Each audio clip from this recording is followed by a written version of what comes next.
Tous les jours dès 16h, historiquement, Maud vous raconte l'histoire sans se la raconter.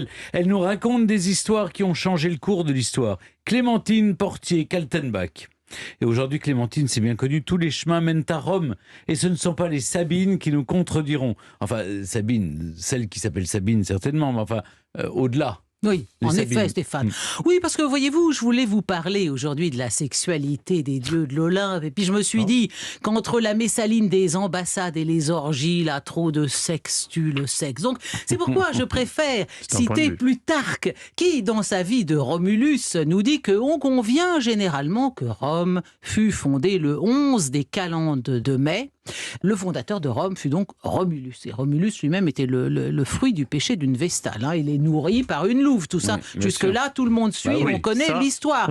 Alors, ce qu'on sait, moi, c'est qu'en fait, on lui a attribué ce territoire-là de Rome parce qu'il a tué un roi usurpateur et remis sur le trône le vrai roi qui lui a dit, du coup, vas-y, tu peux fonder une ville sur la colline du Palatin. Alors, les copains de Romulus, qui sont ce sont des bergers en rupture de troupeau, des brigands, et tous, ils veulent conquérir l'espace nécessaire, l'espace vital nécessaire à leur ambition.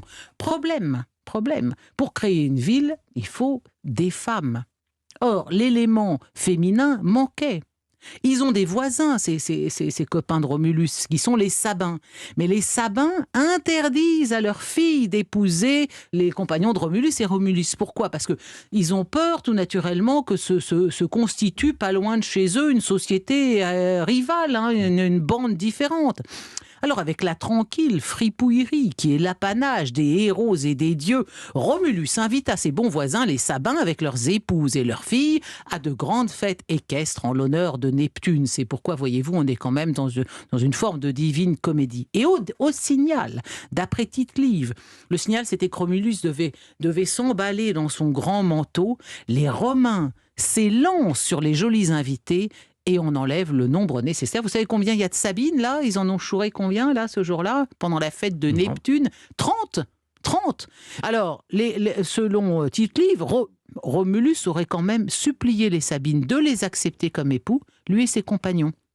Il n'y a pas eu de viol, il n'y a pas de... on n'est pas dans du tout... Elles étaient consentantes. Elles étaient consentantes, exactement. Et lui-même prend pour compagne Ercilia, la fille du roi des Sabins. Romulus leur laisse le choix d'accepter ou non, et il leur garantit qu'elles partageront les biens et les droits civiques de leurs époux.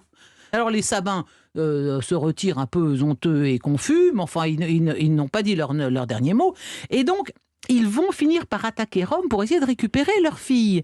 Ils sont à 2 doigts de prendre la ville. Grâce à qui ? Grâce à la trahison de l'une d'entre eux, une certaine Tarpeia. Tarpeia, elle est Sabine, elle est la fille de Tarpeius, le gouverneur de la citadelle sur la colline du Capitole. Il a donné son nom à Rocher. La roche Tarpeienne. Exactement. Messieurs, je suis fier de vous. Si proche du Capitole. Bravo. Non mais voilà, c'est pour ça, Stéphane, quand même, là, en dehors du quiz, il se révèle par moments par en dehors du quiz, ça qui est dommage. Fulgurance et tout. Parce que donc Tarpeia, contre des bracelets en or, ouvre les portes et laisse accéder les Sabins à cette forteresse du Capitole.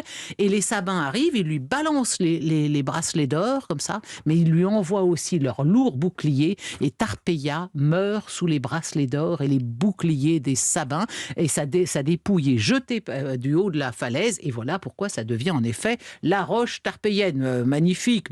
Bon, alors... L'expression aujourd'hui veut dire que la chute n'est pas très loin de l'élévation. Exactement. La roche tarpéienne est proche du Capitole. C'est beau, c'est une très belle expression, très belle expression. Alors du coup, les Sabines, quand les Sabins arrivent là pour venir les récupérer, elles s'interposent. Elles s'interposent, parce que la plupart d'entre elles sont enceintes. Donc elles ont épousé des Romains, ça fait bon voilà. Alors du coup, Ercilia, qui a épousé le premier d'entre eux, Romulus, déclare: au temps où nous étions entières, vous nous avez laissés au pouvoir de ces brutes qu'alors nous haïssions. Aujourd'hui, que nous sommes des épouses satisfaites et des mères comblées, vous voulez vous battre ? Si c'est pour nous libérer, n'en faites rien. Si c'est pour l'amour de la bagarre, nous vous prions de cesser aussi, car si nous aimons nos pères et nos frères, nous n'aimons pas moins nos gredins de maris. Voilà. Et sur ces entrefaits romains. Elle l'a dit comme ça. Elle l'a dit comme ça, mais en latin, naturellement.